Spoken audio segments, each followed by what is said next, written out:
हो प्रभु जी, आप ही मेरे हृदय के मालिक हो प्रभु जी, सब कुछ आप हो प्रभु जी, आप ही मैं मगन रहूं प्रभु जी। ऐसी भक्ति ऐसी शिक्षा मिले प्रभु जी। जय स्वामीनारायण प्रभु, जय स्वामीनारायण, जय स्वामीनारायण प्रभु, जय स्वामीनारायण।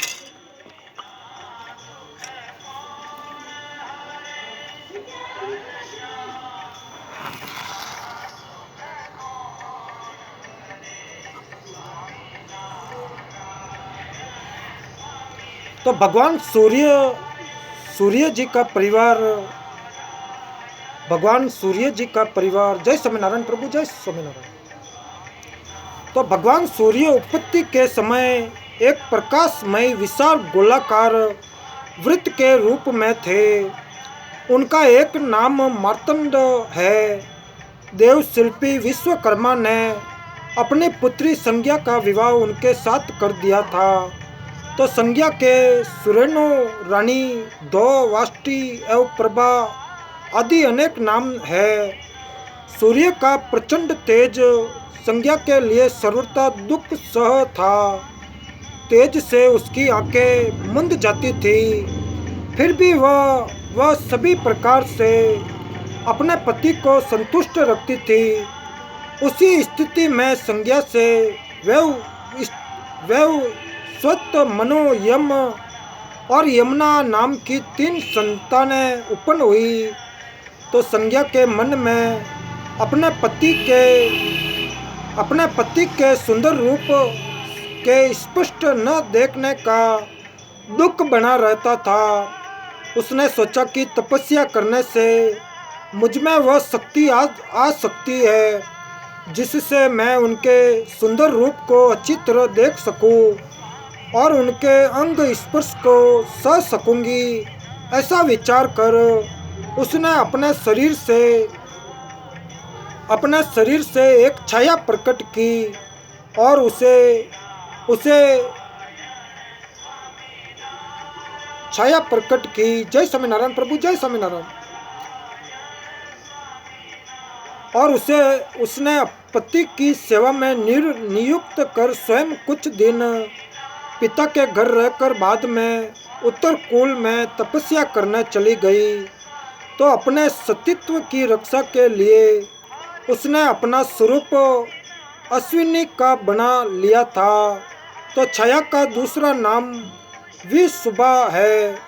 उसके प्रत्येक अंग, आकृति, बोल चाल आदि संज्ञा के सदृश ही थे।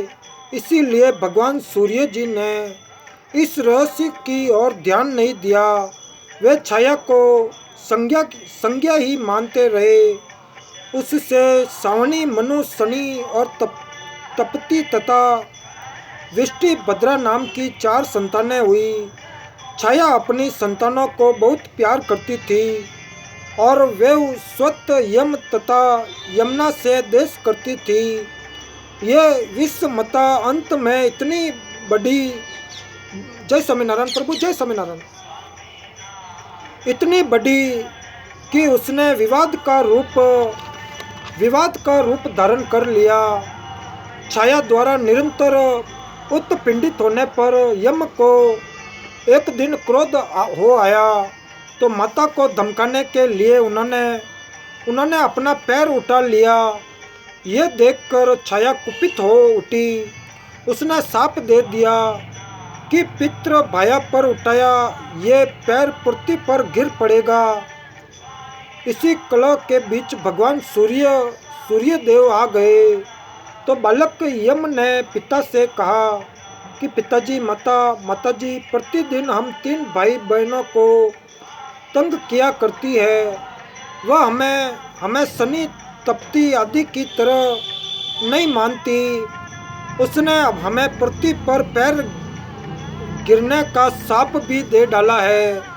यह सुनकर भगवान सूर्य देव जी ने छाया से पूछा कि तुम्हारे लिए सभी संतानें बराबर है, फिर यह विषमता क्यों करती हो?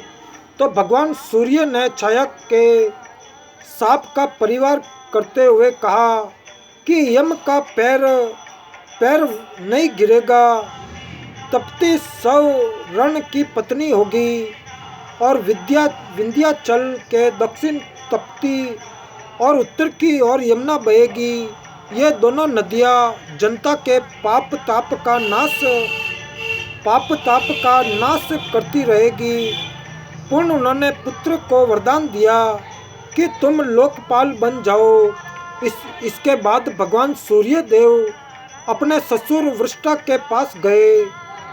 वे जानना चाहते थे कि मेरी प्रियतमा मुझे छोड़कर तप क्यों कर रही है।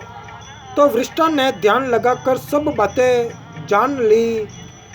उन्होंने बताया कि संज्ञा को आपका तेज असरा था।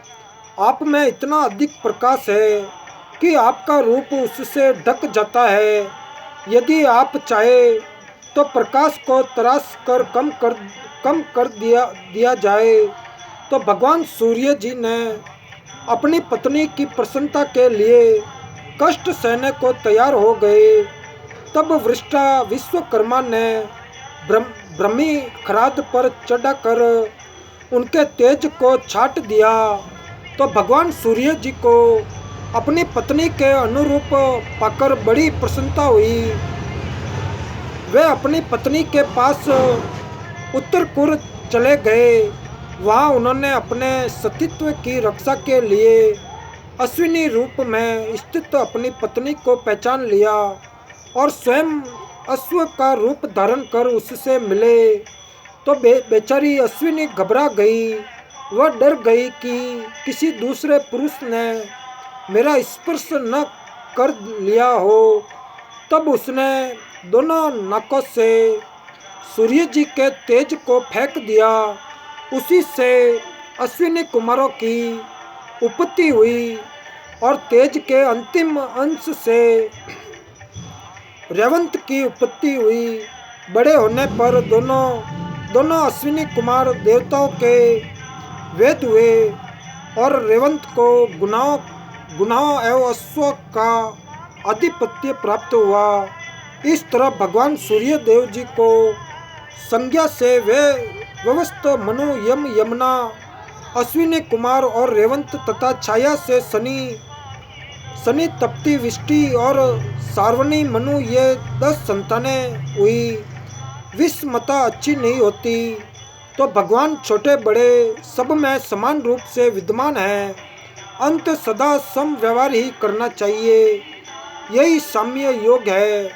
इस कथा से व्यक्त होता है कि विषमता के व्यवहार से कोई लाभ नहीं है। भविष्य पुराण। जय स्वामीनारायण प्रभु। जय स्वामीनारायण।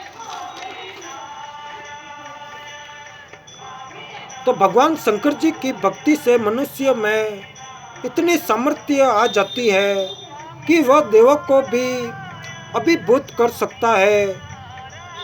विप्र दगिच भगवान शंकर जी के उत्तम भक्त थे। वे भस्म धारण करते थे और सदा भगवान शंकर जी का स्मरण किया करते थे। तो राजा सूप इनके मित्र थे। ये सूप कोई साधारण राजा नहीं थे। असुरों के युद्ध में इनसे इंद्र सहायता लेते रहते थे। तो सूप ने असुरों पर इतना पराक्रम दिखलाया कि इंद्र ने प्रसन्न होकर इन्हें व्रज दे दिया था। इस पुरस्कार को पाकर राजा सूप का अहंकार बढ़ गया। वे अपने मित्र दगिच से बार बार कहा करते थे कि मैं 8 लोकपालों के अंशों से बना हूँ। अंत में ईश्वर हूँ। आप भी मेरी पूजा किया करें। तो दगिच को ये बात अच्छी न लगी। धीरे धीरे दोनों मित्रों में मनोमालिन्य बढ़ने लगा। एक दिन दगिच ने जब सूप के मस्तक पर मुष्टि प्रहार किया तब मंदोमंत सूप ने उन पर वज्र चला दिया। वज्र से आहत होने पर दगिच ने महर्षि शुक्र का स्मरण किया। महर्षि शुक्र संजीवनी विद्या के विशेषज्ञ थे। योग बल से वहां पहुंचकर उन्होंने दगिच के विषक्त शरीर को जोड़कर पूर्व व्रत बना दिया। फिर उन्होंने दगिच को परामर्श दिया कि तुम भगवान शिव जी की आराधना कर अवध्य बन जाओ। वे परम ब्रह्मा है, आशुतोष है, उन्हीं की शरण लो। मैंने उन्हीं से मृत संजीवनी विद्या प्राप्त की है। तत्पश्चात दगीज ने आराधना कर भगवान शंकर जी से अवैधता प्राप्त कर ली। तो भगवान शंकर जी ने दगीज की हड्डी को वज्र वज्र बना दिया और उन्हें कभी दिनहीन न होने का वरदान दे दिया। तो दगीज समर्थ होकर राजा सूप के पास पुनः पहुंच गए। जय स्वामीनारायण प्रभु, जय स्वामीनारायण।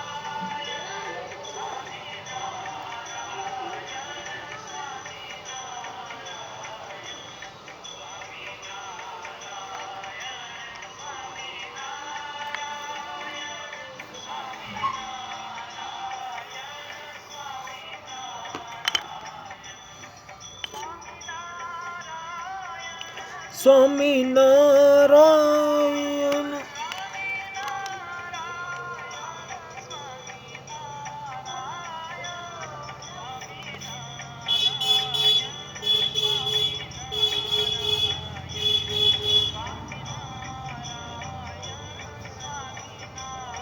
तो तत्पश्चात दगीज ने आराधना कर भगवान शंकर जी से अवैधता प्राप्त कर ली। तो भगवान शंकर जी ने दगीज की हड्डी को वज्र बना दिया और उन्हें कभी दिनहीन न होने का वरदान दे दिया। तो दगीज समर्थ होकर राजा सूप के पास पुनः पहुंच गए। दोनों में अहंकार की मात्रा बढ़ी हुई थी।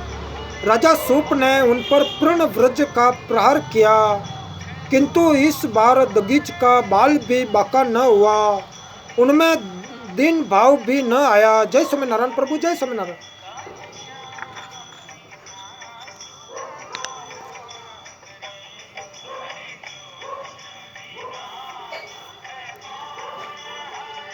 इस प्रभाव से राजा सूप ने विष्णु देव जी की आराधना की। विष्णु देव जी ने प्रसन्न होकर राजा को समझाया कि शिव जी के भक्त को किसी से भय नहीं होता। तो दगीज की तो बात ही निराली है, किंतु राजा सूप का आग्रह देख विष्णु देव जी ब्राह्मण का रूप धारण कर दगीज के पास पहुँचे। शिव भक्ति के प्रभाव से दगीज ने विष्णु देव जी को पहचान लिया और कहा कि मैं आपकी भक्त वत्सलता को जानता हूँ, किंतु भगवान शंकर जी के प्रभाव से मुझे किसी का भय नहीं है। तो श्री विष्णु जी ने कहा, दगीज, भगवान शंकर जी की कृपा से तुम्हें सचमुच भय नहीं है और तुम सर्वज्ञ हो गए हो, किंतु झगड़ा मिटाने के लिए एक बार तुम कह दो कि मैं डरता हूँ। तो दगीज इसके लिए तैयार नहीं हुए। तब विवश होकर श्री विष्णु जी को चक्र उठाना पड़ा और राजा सूप वही विद्यमान थे। चक्र को निस्तेज देखकर श्री विष्णु देव ने अपना सब अस्त्र शस्त्र छोड़कर दगीज को अपना विश्व रूप दिखलाया। तब दगीज ने भी भगवान की कृपा से अपने शरीर में हजारों ब्रह्मा विष्णु महेश दिखलाए। तो राजा सूप दगीज का ये अद्भुत सामर्थ्य देखकर चकित हो गए। तब उन्होंने भगवान शंकर जी की भक्ति के महत्व को समझकर दगीज की पूजा की। इस तरह दगीज ने सिद्ध कर दिया कि भक्ति सबसे बढ़कर है। जय स्वामीनारायण प्रभु, जय स्वामीनारायण। भक्ति सबसे बढ़कर है, भक्ति नियंता से भी श्रेष्ठ है। लिंग पुराण। जय स्वामीनारायण प्रभु, जय स्वामीनारायण।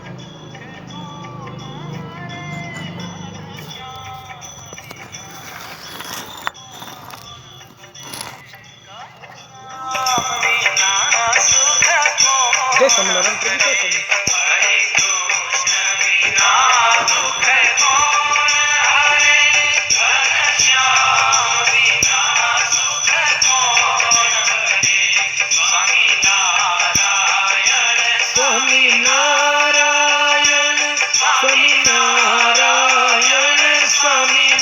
स्वामीनारायण, स्वामीनारायण, स्वामी नारायण नारायण।